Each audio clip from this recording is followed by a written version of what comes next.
Mass Maharaj Raviteja strategy ఏంటో industry జనాలకు అర్థం కావటం లేదు. గతేడాది డిసెంబర్ 10న సంపత్ నంది దర్శకత్వంలో రూపొందించిన బెంగాల్ టైగర్తో రవితేజ మంచి హిట్నే కొట్టాడు. అప్పటి నుంచి 7 నెలలు గడిచిపోయినా ఇప్పటి వరకు ఒక్క సినిమాను కూడా సెట్స్ పైకి తీసుకెళ్లలేకపోవడం ఆశ్చర్యం కలిగించే విషయం.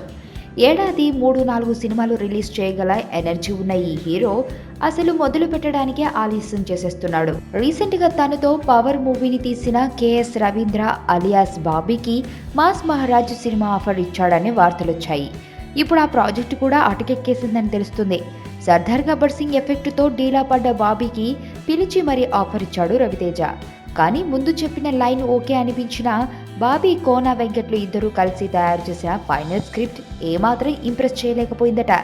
ఇదే ఫైనల్ అనుకుంటే నేను ఈ మూవీ చేయనని బాబీకి తెగేసి చెప్పేశాడట రవితేజ.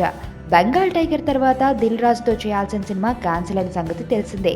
మళ్ళీ రాబిన్ హుడ్ అన్నారు కానీ ఇంకా పట్టాలెక్కలేదు.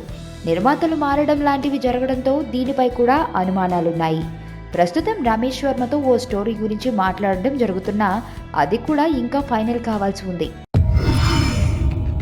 బలవంతుడు బలహీనుండి భయపెట్టి బతకడం ఆనవాయితీ.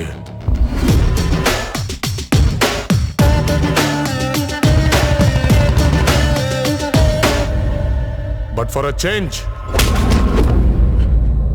ఆ బలహీనుడి పక్కన కూడా ఒక బలం ఉంది.